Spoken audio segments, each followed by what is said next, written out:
capítulo 5, nós vamos começar lendo esse texto, Josué 5:10, e depois vamos nos aprofundando no tema dessa noite. Vamos orar. Pai, em nome de Jesus, nós pedimos que o Teu Espírito Santo, Ele possa ministrar ao nosso coração. Senhor, como precisamos que, da mesma forma que o Senhor soprou entendimento sobre os discípulos, eles puderam entender a Tua palavra, puderam entender o que o Senhor estava falando e ensinando. Nós oramos que o Teu Espírito Santo Ele também possa abrir o nosso entendimento, Senhor. O Teu Espírito Santo nos faça compreender a Tua palavra. O Teu Espírito Santo nos ajude a entender a Tua palavra, Senhor. Ministra o nosso espírito, ó Deus. Ajuda-nos, ó Pai, a vencer toda mentalidade religiosa. Ajuda-nos, ó Pai, a vencer toda e qualquer barreira que haja em nossa mente e em nosso espírito, Senhor. Nós levamos presos, levamos cativos à cruz de Cristo tudo aquilo que é contrário à Tua palavra. Em nome de Jesus. Amém. Amém?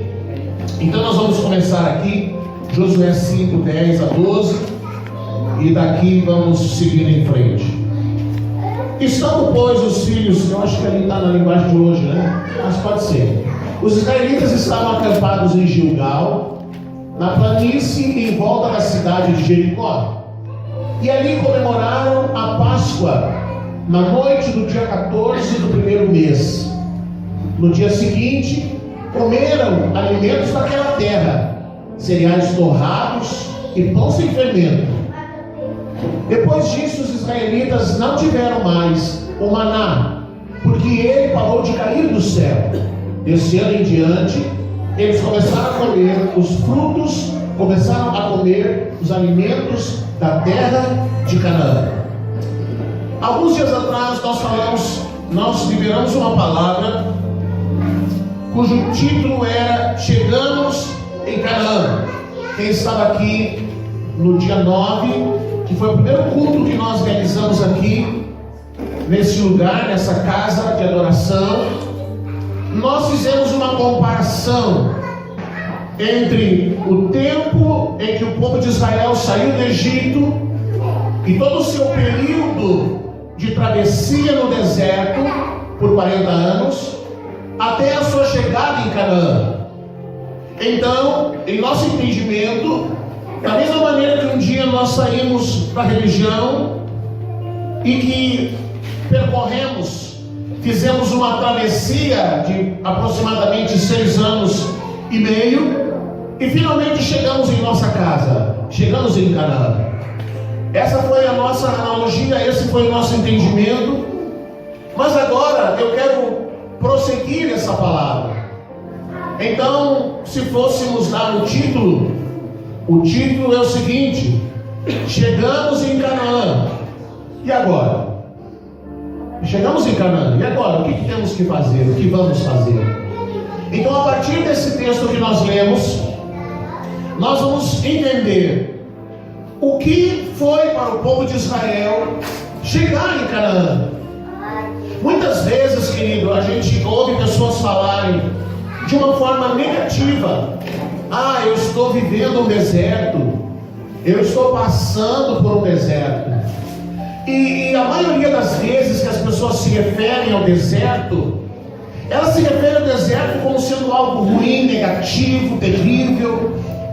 Mas se nós lermos o livro de Êxodo, que conta toda a trajetória de Israel pelo Egito, pelo deserto, até chegar em Canaã, nós vamos ver que o deserto para o povo de Israel, ele foi bênção. O deserto para o povo de Israel, ele foi um presente de Deus para eles, porque eles estavam, a nação ficou 400 anos como escravos no Egito, e Deus o Pai os tira do Egito e os leva para Canaã.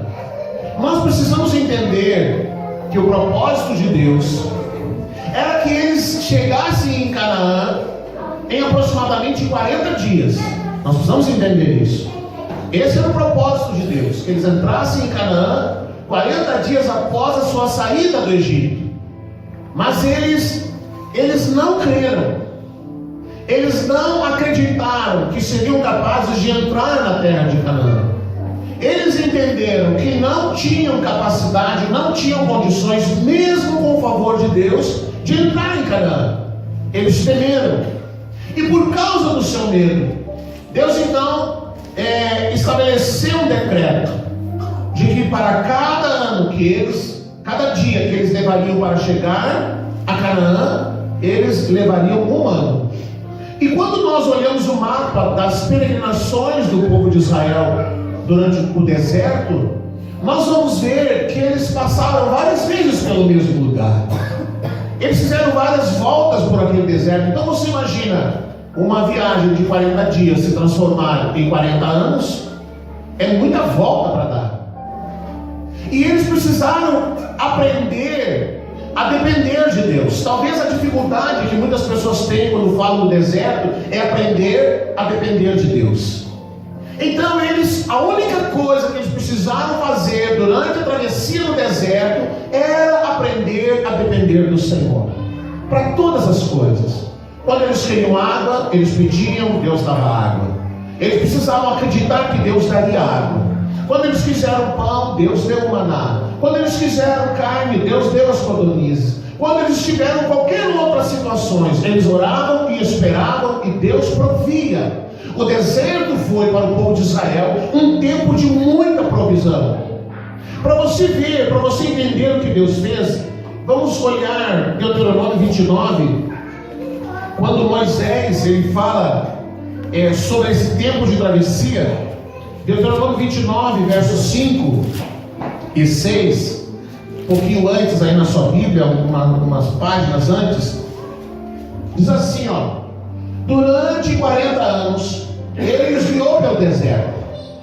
Nesse tempo todo não ficaram gastas as roupas que vocês vestiam, nem as sandálias que calçavam.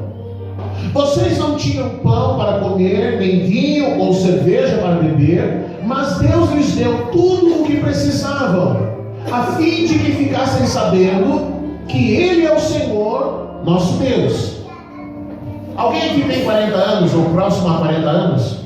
Tem alguém? Jaqueline? Pois é, Jaqueline. Então você vê, imagine você que por 40 anos você não precisou comprar roupa, nenhuma roupa. Por 40 anos você não precisou comprar um par de calçado. Quantas mudas de roupa você tem que comprar no ano? Se for mulher, compra mais, né? Mas quantas vezes você tem que comprar roupas durante um ano? Roupas para verão, roupas para inverno, roupas para meia estação, calçado para verão, calçado para inverno. Quantas vezes você precisa ir comprar roupas? Imagina agora 40 anos você, talvez, né, eu falei sobre as mulheres, né? Talvez as mulheres não gostassem, porque todo dia repetindo o mesmo modelo, né? Mesma roupa, mesmo calçado.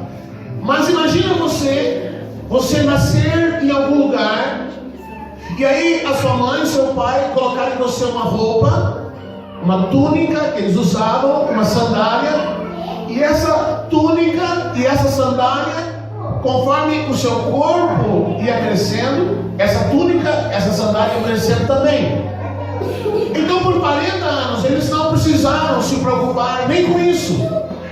Toda mãe e pai sabe da preocupação quando acontece uma mudança de temporada.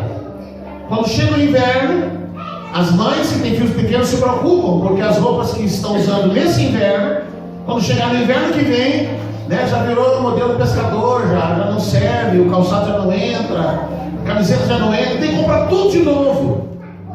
Agora, 40 anos sem ter que comprar nada, 40 anos sem ter que comprar um calçado, 40 anos sem você se preocupar, eu quero comer carne, você não precisa ir lá no açougue, Deus te dá a carne. 40 anos eu quero comer pão, Deus te dá o pão, Deus te dá o maná. 40 anos eu quero tomar água, Ele providencia água. Aí entendia no calor do deserto. Eu tive o privilégio de conhecer o deserto da Judéia, tive o privilégio de conhecer Israel. E durante o dia muito quente, nós estamos em época de outono.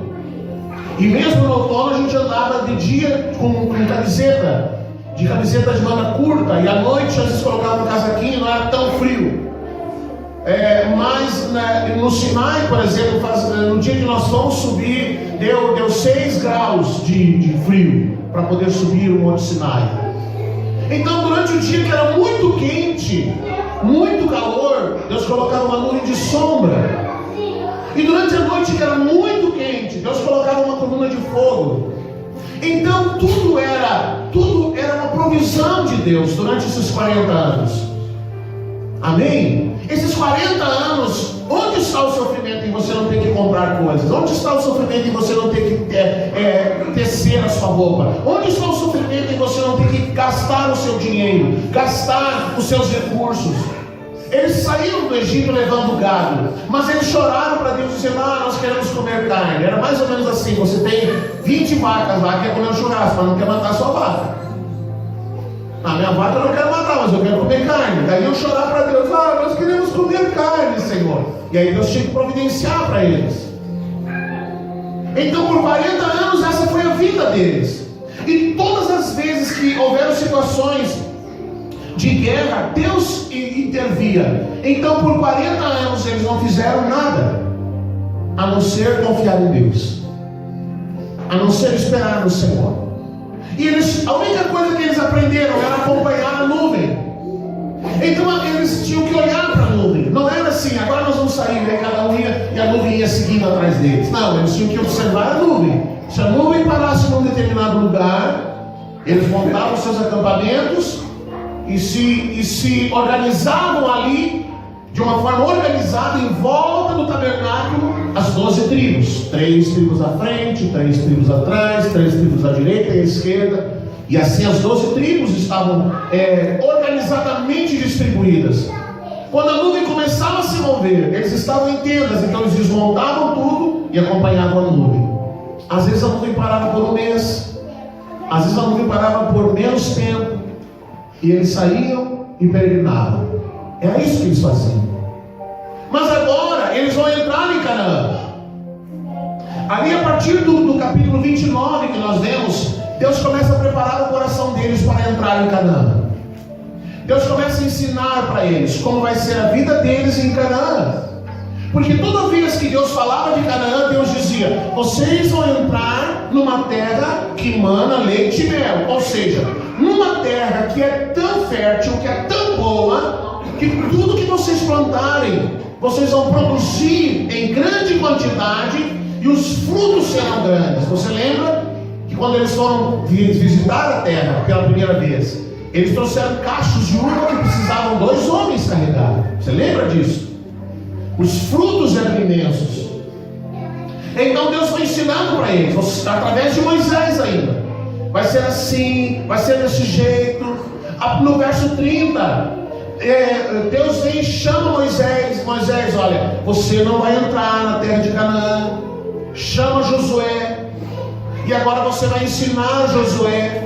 Durante toda a trajetória de Moisés, Josué sempre acompanhou Moisés, mas Josué não era o líder. Quando Moisés ia falar com Deus, ele montava a tenda da revelação. Você lembra disso?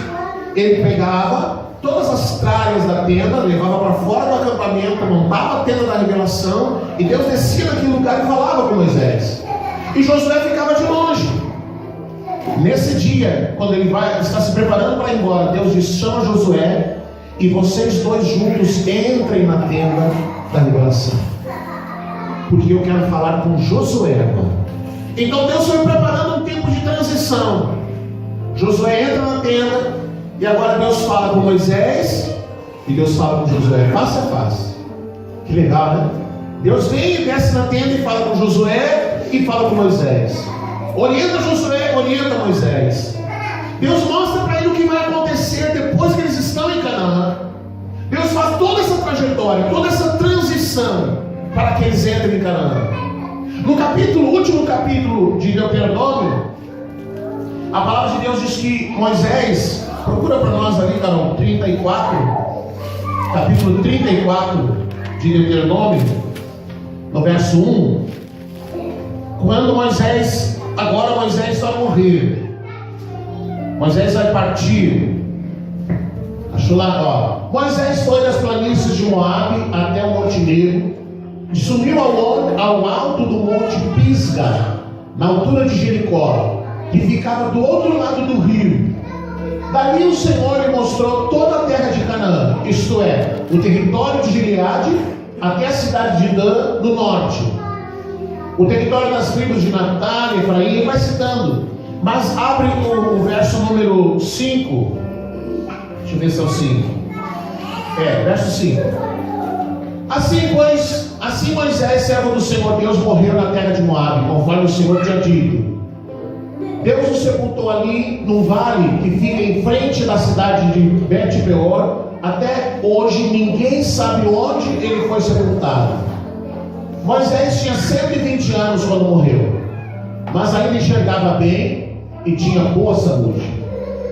Então Moisés, 120 anos, Moisés não era míope. Eu sou míope desde os 15 anos. Moisés não era míope com 120 anos. Moisés não era cansado. A palavra diz, numa outra versão, que quando ele morreu, ele estava com todo o seu vigor. Moisés não tinha problema de coluna. Moisés não tinha problema de colesterol elevado. Moisés não tinha problema de ciática. Moisés não tinha nenhum problema de saúde com 120 anos. Ele simplesmente subiu no monte e Deus o levou. Amém? Ele subiu no monte e Deus o levou. Aí chegamos ao livro de Josué. Josué começa agora, no capítulo 1. Eu vou dizer rapidamente o que acontece. Eles agora vão atravessar. Eles vão chegar em Canaã. E quando eles entram em Canaã, a vida do povo de Israel, ela vai mudar drasticamente.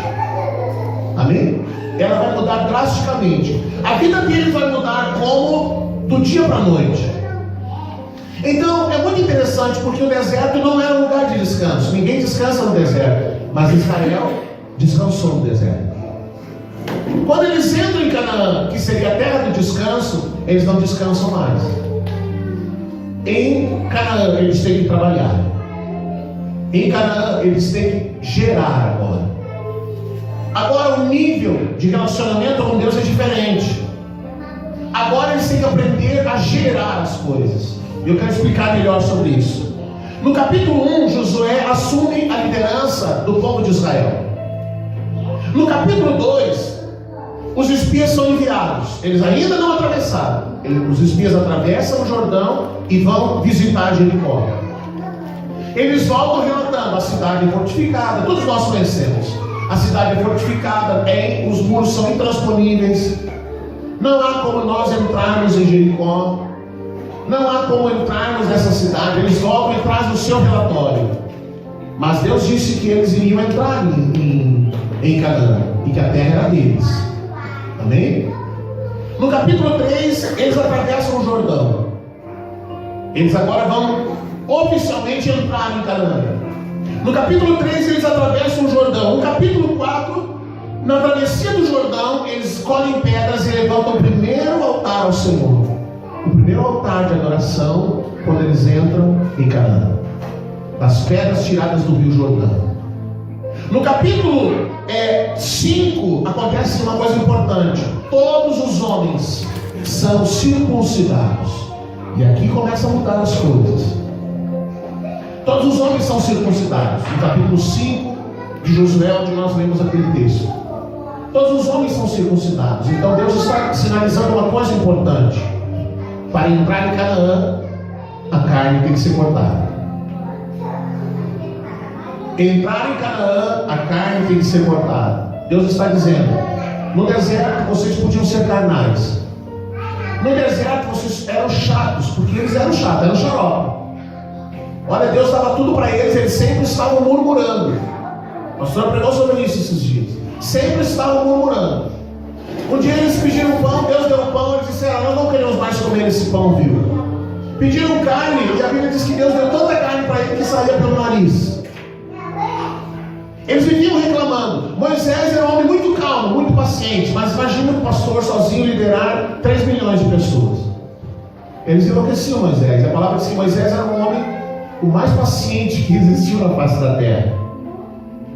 E por causa de tanto eles perturbarem Moisés, O dia em que Deus disse para ele, vai lá e fale para a pedra. Moisés bateu na pedra, por isso ele não entrou na pedra. A pastora um dia vai pregar sobre isso, o que significa ter batido na pedra.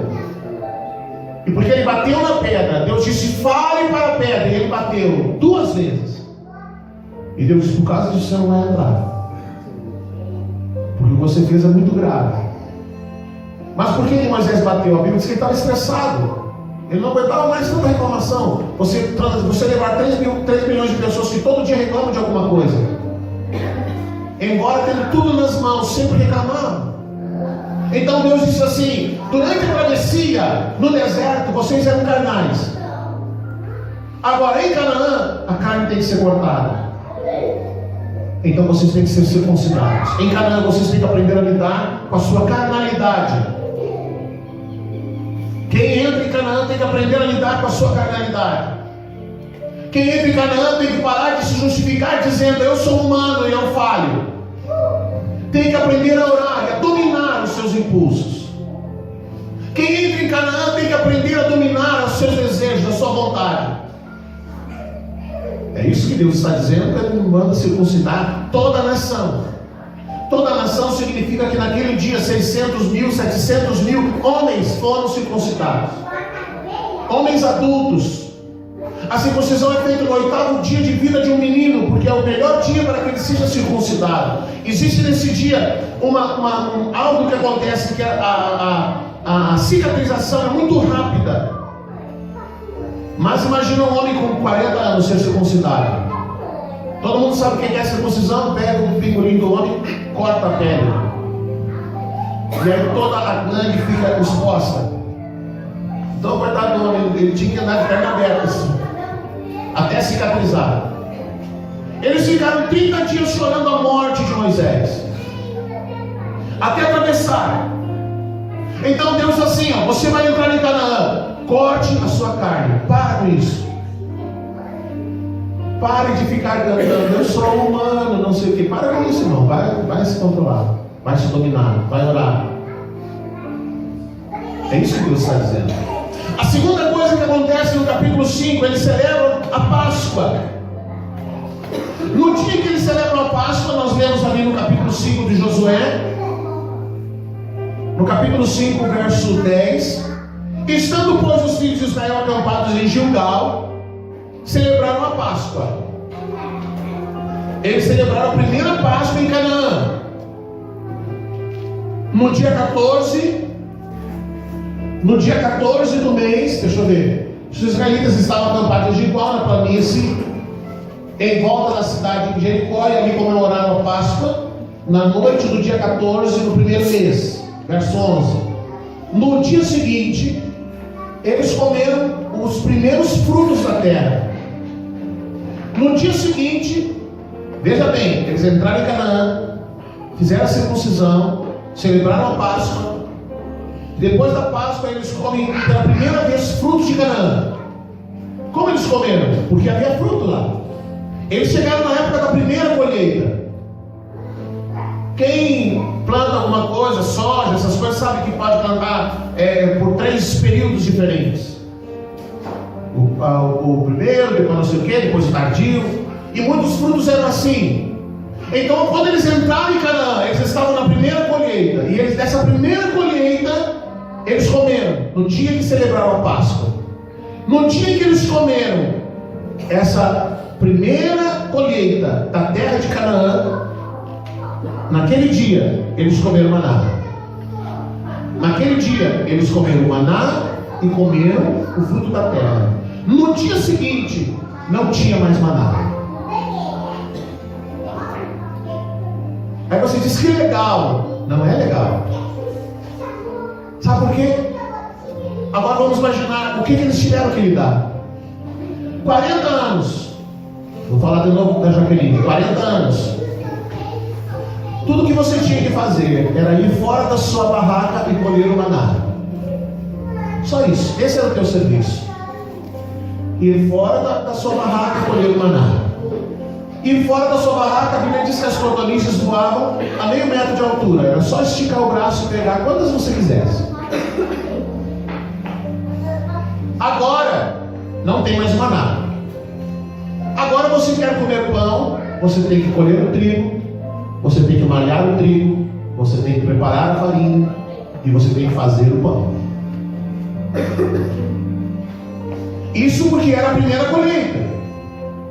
Mas depois que eles colhessem tudo, eles iam ter que virar essa terra e plantar novos frutos. Então, você imagina um homem de 40 anos que nunca pegou na vida uma enxada na mão. Não sabia nem de que negócio era aquilo.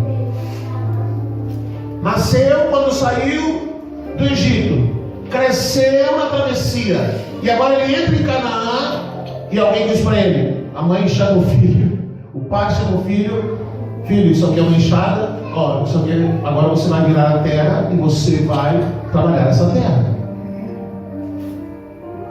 Agora em Canaã, quem tinha que comer tinha que produzir.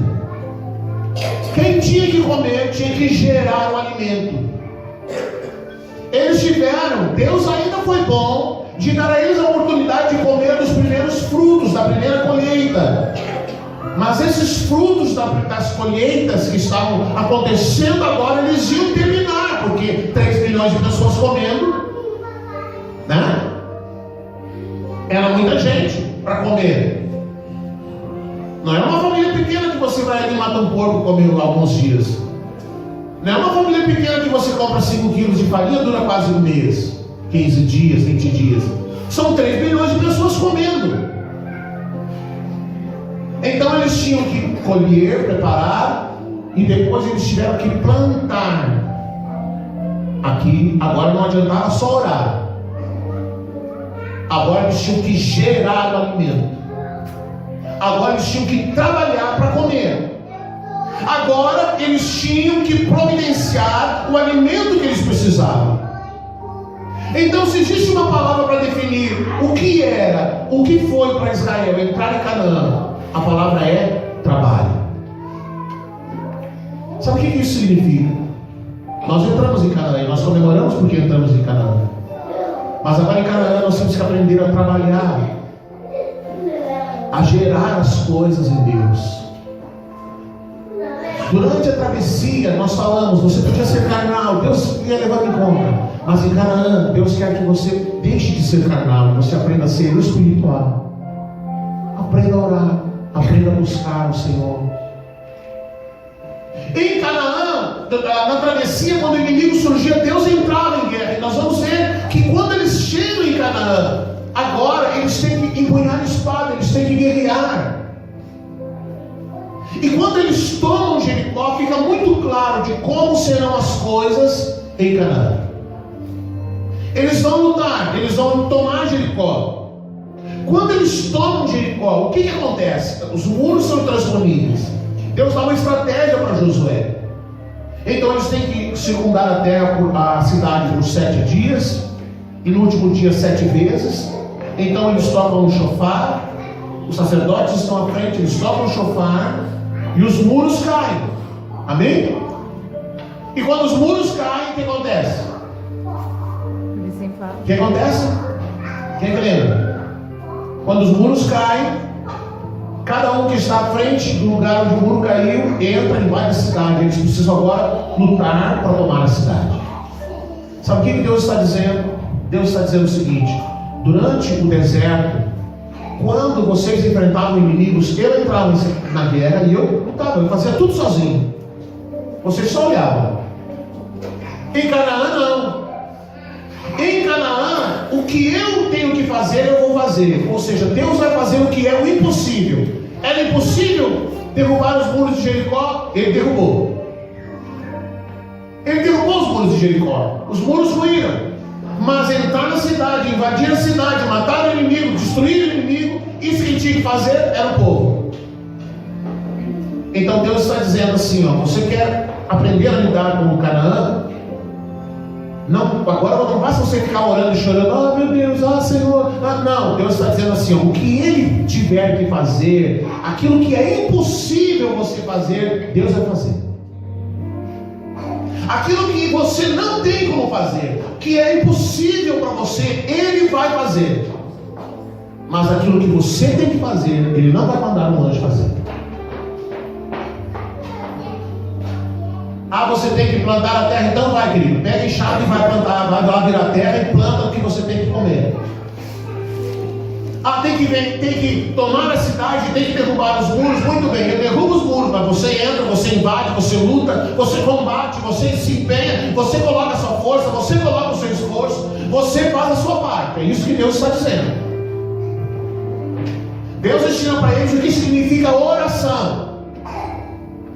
Oração significa isso, é você orar e agir.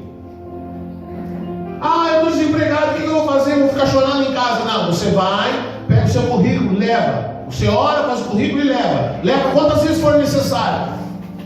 Levanta cedo, não vai 11 horas da manhã bater na empresa lá pedindo emprego que você não vai ganhar. Levanta cedo, lava o rosto, tira a remela, pente o cabelo, põe perfume, põe uma roupa decente e vá. Esse é o teu compromisso, ir, fazer. Estudar, batalhar, se qualificar. Isso é um compromisso seu. Você está em Canaã, querido. Deus não vai fazer um milagre. Deus vai fazer o que você não pode fazer. Mas o que você pode fazer, querido, levantar cedo, estudar, se qualificar, se preparar, melhorar a tua qualidade de vida. São compromissos seus. Não adianta ficar chorando dizendo, ah, Deus não olha para mim. Deus até está olhando, mas você tem que fazer a sua parte. Canaã não é moleza. Diga para o irmão, Canaã não é moleza, irmão. Diga para ele assim, ó, em Canaã não tem mamar deitada.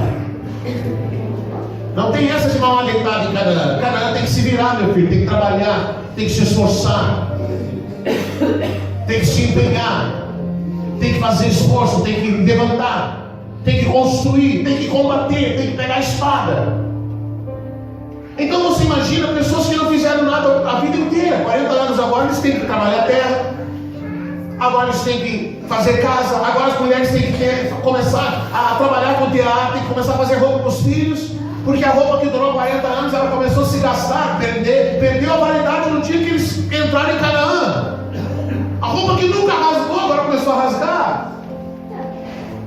Aí elas têm que começar a produzir roupa. Imagina produzir roupa numa só levada para 3 milhões de pessoas.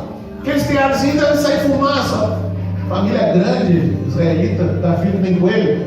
Tem que produzir roupa para todo mundo. Produzir roupa para todo mundo. Produzir calçado. Mata boi. Prepara o couro. Prepara as roupas. Aí tiveram que aprender a fundir metal. A construir as ferramentas.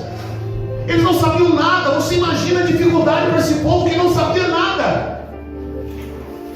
Não sabia nada. Tudo Deus dava para eles. Agora eles têm que fabricar enxada. Agora eles têm que fabricar os arados. Agora eles têm que aprender a lidar com os bois. Agora eles têm que aprender a trabalhar a terra. Agora eles têm que aprender a construir casa. Agora eles têm que aprender a manter a segurança da sua casa. Agora eles têm que aprender a lutar contra o inimigo. Deus está dizendo, acabou a moleza. Vocês estão em Canaã. Em Canaã não tem moleza. Moleza era no deserto. Por isso que as pessoas choram dizendo, olha, eu estou vivendo no meu deserto. Você não sabe o que é. Deserto é moleza. Ruim é entrar em Canaã. Ruim é entrar em Canaã. Porque em Canaã você tem que produzir. Em Canaã você tem que gerar. Em Canaã Deus vai fazer os milagres, sim. Mas Ele vai fazer o que Ele, como Deus, tem que fazer. O que você tem que fazer, você tem que fazer. Em Canaã, Deus então, eles agora pararam de receber a provisão. E aqui tem uma coisa interessante sobre a provisão de Deus durante a travessia. Durante a travessia, todo mundo comeu à vontade porque Deus providenciou. Presta atenção. Durante a travessia, todos comeram. Moisés, que vivia no nível de revelação, comia do maná, comia da água, comia da carne. Josué, os sacerdotes e o povo, mesmo o mais carnal, no meio de Israel, comeu dos produtos providos por Deus durante a travessia. Todo mundo comeu. Todo mundo. Quando eles entram em Canaã, Deus já disse, corta a carne. Agora em Canaã, veja bem, durante a travessia, Muitos de nós receberam milagres e provisão de Deus, não tendo nível de intimidade com Ele. Muitos, eu vou repetir, muitos receberam milagres de provisão de Deus, não tendo nível de relacionamento com Deus, não tendo nível de intimidade com Deus, e muitas vezes nem semeando.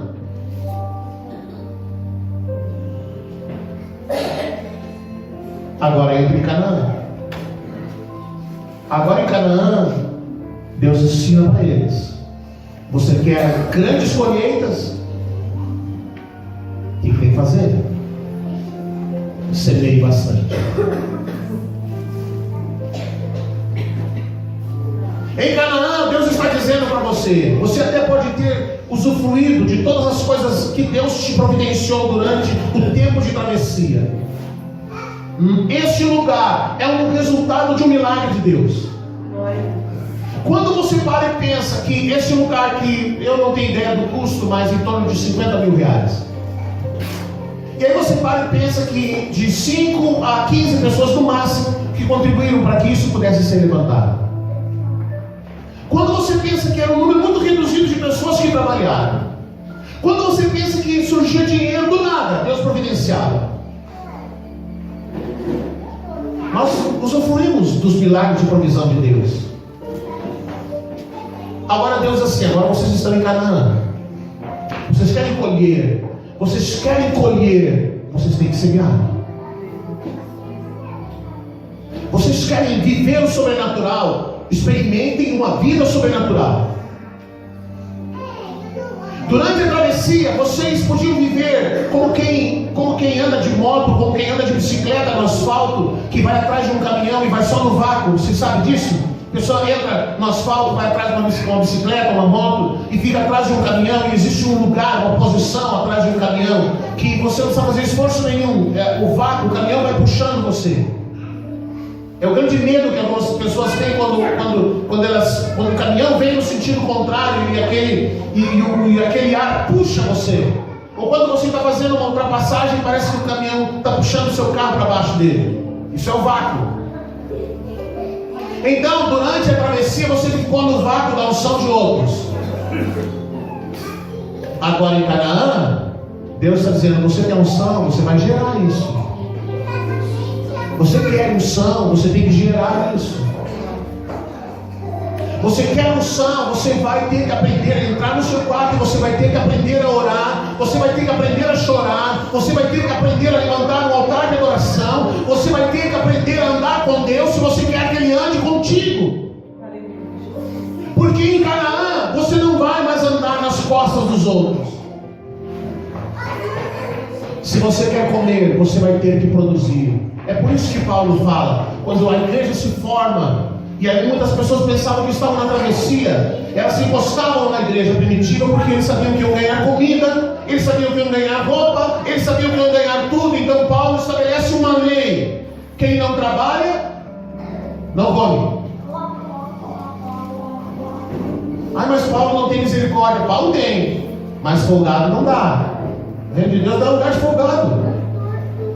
O reino de Deus não é um lugar de preguiçoso. O reino de Deus não é um lugar de gente que quer ficar encostada. O reino de Deus não é um INSS. O reino de Deus é um reino de justiça. Se você trabalha, você come. Se você produz, Deus vai abençoar, Ele vai multiplicar. Mas se você não semear, você não vai colher. Por isso que Paulo fala: tudo que o homem semear, ele vai colher. Isso serve para todas as coisas, querido. Você quer nível de unção, semeie em oração, semeie com jejum. Você quer nível de entendimento? As pessoas me perguntam: pastor Fernando, como que você entende essas coisas? Olha, eu estudo. Eu pego a minha Bíblia, eu estudo, eu procuro aprender. É por isso que Jesus fala: buscar o reino é isso, é buscar aprender. Como que você quer ter nível de entendimento, querido? Se você senta às 6 horas da tarde na frente da televisão para assistir a primeira novela e fica até a última novela, 10, 11 horas da noite, e aí quando alguém diz: irmão, vamos estudar a Bíblia, eu não tenho tempo. Você você nunca vai aprender nada de Deus ou do seu reino se você não buscar entendimento para isso. Você quer entendimento? Estude o reino. Você quer entender o reino? Estude o reino. Leia sobre o reino. Busque entendimento sobre o reino. Ah, mas eu sou meio burro, pastor, eu sou meio lerdo. Então a palavra diz assim: ó, se alguém tem falta de sabedoria, peça a Deus que Ele dá de graça. A gente tem que dizer: ah, Jesus, se eu soubesse que isso é assim, entrar em Canaã, eu ia ficar na travessia o resto da vida. Lá que era bom, mamava deitado, eu só esticar o braço e pegar a carne. Agora eu tenho que matar o boi, tenho que carinhar. Agora em Canaã eu tenho que fazer sacrifício, eu tenho que matar os animais. Em Canaã eles tinham que aprender a criar os animais por sacrifício. Em Canaã a vida deles foi muito complicada. Mas ainda não chegou a pior parte. Ainda não chegou a pior parte. Agora tem a parte dos inimigos. Porque o território era imenso. O território de Israel, hoje, ele é mais ou menos equivalente ao estado do Rio Grande do Sul. Se você pegar de uma ponta de Israel até lá no último lugar, está em torno de 550, 600 quilômetros para você rodar todo Israel. Atravessando o deserto da Judeia, atravessando os desertos de uma ponta a outra. É em torno de 550, 600 quilômetros. Não é grande. Mas a palavra de Deus diz que haviam nesses territórios, haviam cidades fortificadas. E haviam, em alguns lugares, haviam gigantes. Em alguns lugares havia gigantes. Então agora, Deus diz assim, ó: eu estou dando para vocês a terra, mas vocês têm que possuir ela. Eu estou dando para vocês a terra, mas vocês têm que possuir ela. Era mais ou menos quando os primeiros habitantes aqui de Israel, de São Gabriel, chegaram. Alguém disse: você vai para lá, eu te dou aquela terra, você vai para lá. Daí o cara chegava lá, tinha onça, tinha não sei o que, tinha que construir, derrubar árvore, tinha que fazer isso tudo. Então disse assim, ó, Deus disse: a terra é de vocês vão lá e vocês vão possuir. Mas só que a vez que chegava lá, tinha uma cidade fortificada, com gente morando lá, com gigantes morando lá. E eles tinham que entrar naquela terra, eles tinham que tomar aquela terra, porque Deus disse que era deles. Mas só que agora não era Deus que ia fazer tudo para eles. Eles tinham que lutar. Eles tinham que lutar, eles tinham que enfrentar os gigantes. Então era mais ou menos assim: em todo lugar havia inimigos. Todo lugar. Em todo lugar eles tiveram que enfrentar inimigos. Todo lugar que eles chegavam, eles tinham que tomar a terra. Em alguns lugares a batalha era fácil, mas em outros lugares havia os gigantes. Então o que Deus está dizendo? Meu filho, você tem que aprender. Tudo que você for fazer no reino de Deus, você tem que aprender a enfrentar os inimigos. Você tem que aprender a enfrentar os inimigos. Algumas vezes você vai enfrentar inimigos que são fáceis de serem combatidos, mas outras vezes você vai ter que enfrentar gigantes. Entenda isso. Agora, nós entramos em Canaã. Durante toda a travessia, nós aprendemos a construir altares de adoração, e nós aprendemos a adorar ao Senhor, e nós somos apaixonados pela adoração, amém? E a adoração, ela deixa a gente assim muito zen, muito pacífico. Muito pacífico. Já houve situações que eu enfrentei estando no nível de adoração, que se eu não tivesse no nível de adoração, eu teria batido em alguém, eu teria aplicado o meu Muay Thai, eu teria demolido, porque a filosofia do Muay Thai é essa, é demolição. Mas como eu estava chapado, tinha orado, tinha buscado muito ao Senhor, eu só falava e estava legal, tudo bem, está bem aí, amém? Só que agora em Canaã, Você não vai ficar olhar para o gigante e dizer: ah, gigante meu amigo, né? Gigante meu amigo, gigante grandão. Não, querido. Em Canaã, você tem que aprender a chegar diante de Deus como um cordeiro. Mas quando você enfrentar o inimigo, você tem que ser um leão. Quando você enfrentar o inimigo, você tem que entrar em combate com ele. Você tem que aprender a fazer decretos espirituais. Você tem que aprender a remir a terra da tua casa. Está cheio de problema na sua casa? Aprenda a levantar altares de adoração. Aprenda a remir a terra. Aprenda a orar pela sua família. Aprenda a interceder pela sua família. Aprenda a clamar diante do Senhor. Aprenda a chorar diante de Deus. Mas não fique lamentando. Não fique lamentando. Mas sabe o que aconteceu em alguns territórios? Eles não quiseram tirar todos os inimigos, porque era um processo muito cansativo. Então em alguns lugares eles deixaram os inimigos. Então se você não quer combater o inimigo, ouça isso. Se você não quer combater o inimigo, deixe ele ficar em alguns territórios da sua vida. Deixe ele ficar no território da sua família. Deixe ele ficar no território da tua saúde. Deixe ele ficar no território da tua vida sentimental. Deixe ele ficar no território financeiro. Deixe ele dominar essa área. E o resto tudo você deixa Jesus dominar. É mais fácil, você não precisa trabalho. Você não tem que estar combatendo o inimigo. Você não precisa entrar em combate corporal, porque a luta era corporal. Você não precisa se estressar. A situação da igreja hoje é a mesma. Jesus entregou para a igreja um diabo derrotado, mas a igreja insiste em deixar que ele domine áreas, que ele domine territórios. Não querem orar, não querem batalhar, não querem interceder. Então nós temos uma nação mergulhada na corrupção, porque a igreja não quer se posicionar, porque a igreja não quer praticar justiça. A igreja ora para que Deus termine com a corrupção, mas a igreja não pratica a justiça. A igreja reclama que não existe justiça, mas ela própria não pratica a justiça. Ela própria está preocupada em levantar um império, em construir uma bandeira, em construir uma torre que nem Nimrod construiu. E às vezes dentro das denominações as pessoas estão com fome, estão passando necessidades, mas a igreja não socorre.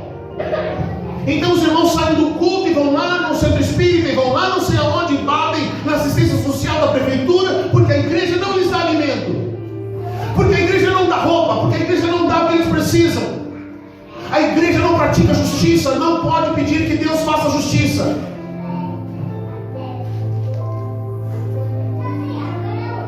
Vamos construir um templo de Salomão, vamos construir uma cidade mundial, vamos construir não sei o quê. E as pessoas vão passando fome e necessidade, mas elas não podem esquecer de deixar a sua oferta, de ir a pé para casa, deixar o seu carro, deixar os seus bens lá. Não importa se depois a família vai passar problemas. Isso não é justiça. Isso é usar a fé como um comércio. Deus não vai trazer justiça para a nação, porque a igreja não se posiciona. Quando a igreja começa a praticar a justiça, Deus então traz justiça. Quando a igreja começa a praticar a justiça, Deus traz justiça. Porque a igreja aumenta o nível. Há 6 anos atrás, nós começamos a distribuir sopa, roupa, alimento. Então as outras denominações olharam e disseram: nós também vamos fazer isso. E elas começaram a fazer. Então vamos fazer o evangelismo na madrugada. Ah, pastor Fernando agora vai com os homens da igreja para boate. Mas eles começaram a fazer. Porque a igreja precisa levantar o nível de justiça.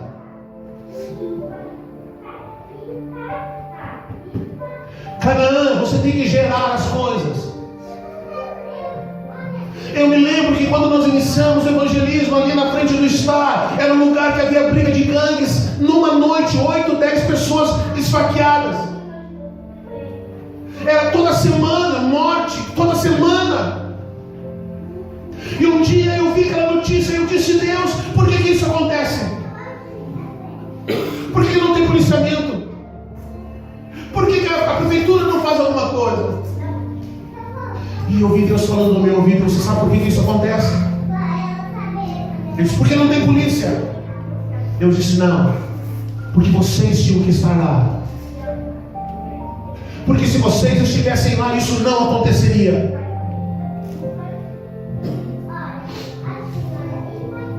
Eu tomei um choque quando eu vi aquilo. E nós começamos a ir lá evangelizar nas madrugadas. Fomos ameaçados. Ameaçados por quem estava lá, fomos ameaçados até pelas igrejas. Mas nunca mais morreu ninguém ali. Nunca mais houve morte ali. Nunca mais houve sangue derramado ali. Porque a igreja levantou altares de adoração. Ela venceu os inimigos que habitavam ali. Já trocou de dono aquele lugar. E aquela boate vai fechar porque aqui é um território que foi entregue nas mãos de Deus. Então em Canaã, querido, você tem que aprender a lutar com o inimigo. Seja um cordeiro diante de Deus. Se derrame diante dele, chore. Entrega a sua carnalidade para ele. Mas quando você se levantar, querido, e você vê que o inimigo está atacando a tua casa, e você vê que o inimigo está atacando o teu trabalho, você vê que o inimigo está atingindo áreas e territórios da sua vida, não fique parado e sorrindo, olhando para o inimigo. Entre no campo de batalha e vença. Tome a terra, é tua. Deus disse: eu estou dando para vocês. Mas você tem que possuir, querido. A tua parte é essa. Você lembra que quando Deus disse para Abraão: Abraão, eu vou te dar toda essa terra. Sabe qual foi o trabalho de Abraão? Abraão somente caminhou por aquela terra e ele levantava altares de adoração ao Senhor. Abraão levantou vários altares naquela terra.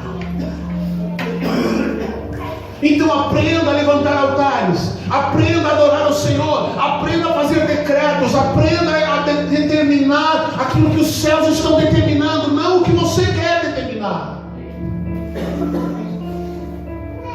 Aprenda a possuir a terra.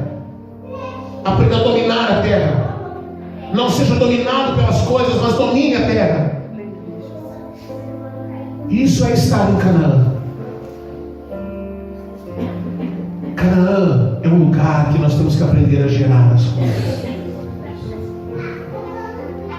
Então, se nós pudéssemos dizer de uma forma diferente o que significa o que nós vamos viver daqui para frente, seria: acabou a moleza. Agora nós temos que gerar. Agora nós temos que colocar a mão no trabalho. Agora, se nós quisermos ver os milagres, nós temos que gerar esses milagres. Gerar na oração e gerar no trabalho. Daqui a alguns dias vai começar um trabalho aqui em Caique, com crianças, com esporte. Ninguém vai chegar lá botando bandeira de Ministério Vivo ou de igreja. Vai chegar com o esporte. E através do esporte vai trazer crianças para Cristo, famílias. Daqui mais uns dias nós vamos retornar aos evangelismos da madrugada. Nós vamos infernizar o inferno. A palavra de Deus diz: as portas do inferno não prevalecerão contra a igreja. Nós vamos bater na porta do inferno e vamos infernizar o diabo. O diabo vai ficar encapetado.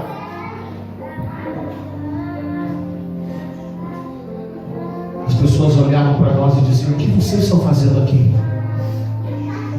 Aqui não é lugar para vocês, isso aqui é uma boate. Realmente não é o nosso lugar, mas nós estamos aqui por tua causa. E quando a gente diz isso, parece que as pessoas levam um choque. É por tua causa. Nós podíamos estar em casa dormindo, mas Deus mandou vir aqui por tua causa. E quantas vezes nós vimos pessoas saindo de lá chorando. Eu vou encerrar. numa noite, o rapaz havia vindo de Porto Alegre e ele tinha uma faca. Ele disse: o meu irmão foi saqueado por um fulano de tal, e eu vim aqui hoje. Eu vim aqui hoje porque ele vai vir aqui e hoje eu vou matar ele. E nós começamos a falar com aquele moço. Daqui a pouco ele começou a chorar. E aí Deus pegou ele por dentro e ele disse: o que eu estou fazendo aqui? A minha filha está lá me esperando, minha esposa está lá me esperando. Sabe de uma coisa? Ele tirou aquela faca, jogou no chão e disse: eu vou embora. Ele foi embora. Quando a igreja não fica apenas dentro do templo orando e dizendo: Deus, salva São Gabriel, Deus, salva aqueles que estão lá, e fica esperando que as pessoas venham. Nós é que temos que ir até onde elas estão. Amém? Agora você precisa decidir. Você entrou em Canaã, amém? Amém. Glória a Deus, entrou em Canaã. Agora você tem que decidir: você vai tomar a terra? Você vai decidir: vai dividir a terra com o inimigo? Ó, diabo, esse lugar aqui você fica, o resto deixa para mim. Você vai dividir a terra com o inimigo? Ah, teve outra coisa. Teve 2,5 tribos que não quiseram entrar em Canaã. Pior, teve 2,5 tribos que não quiseram entrar em Canaã. Talvez você fique assim: ah não, pastor, eu já estava meio assim, agora o senhor falou que é tudo isso, eu não quero entrar. Eu vou voltar lá no salãozinho, na João Francisco Galo Forno. Vou voltar lá, vou ficar lá. Eu vou voltar lá, pastor, eu quero ficar lá com aquele cheiro de cigarro, vou ficar lá. Não, eu não vou vir para cá não. É isso ainda, 2,5 tribos que não quiseram entrar em Canaã, não quiseram usufruir da terra prometida. Você vai entrar em Canaã? Vai ficar para trás? Vai dividir a terra com o inimigo? Ou você vai se levantar e vai fazer como Caleb? Quando eles dividiram a terra, vamos dividir a terra tal. Aí o pessoal olhava: ah, a terra é legal, eu quero. Aí a tribo ia para lá. Aí sobrou uma única área de terra, onde só tinha gigantes. Aí Caleb se apresenta. Caleb com 80 anos. Ele e Josué eram os mais velhos de todas aqueles 3 milhões de pessoas. Aí Caleb diz assim: eu quero aquela terra que tem os gigantes. Mas Caleb, tem gigante lá. Não tem problema. Deus disse que a terra é minha, eu vou ter lá e eu vou tomar aquela terra. Eu vou vencer aqueles gigantes. Eu saí do Egito com 20 anos. Eu estou tão forte como eu tinha 20 anos. Eu vou lá e eu vou tomar esses gigantes.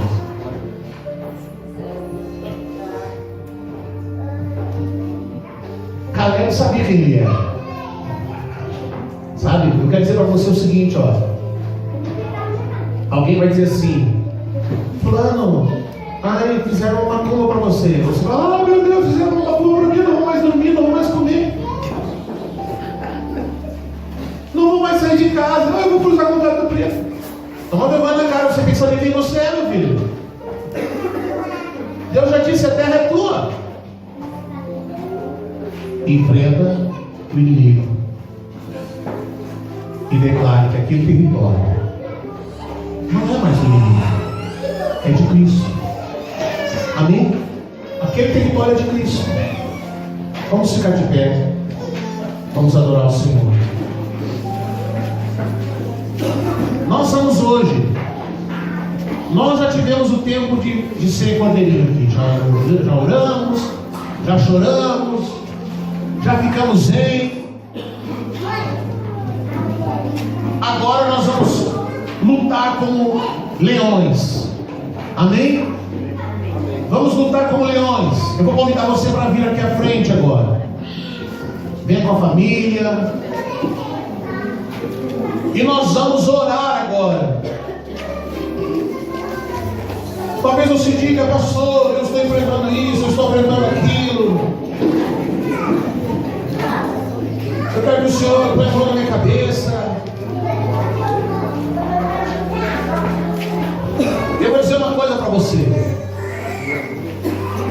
Eu acho legal quando as pessoas colocam lá no Face assim: eu vou entrar agora no quarto de oração.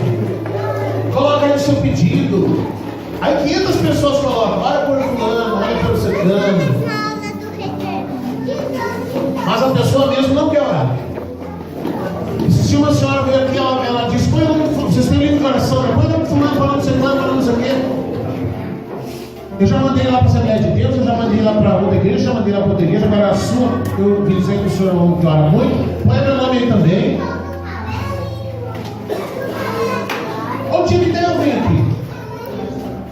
Não acredito, pediu de oração, inventou quem não quer orar, que é preguiçoso.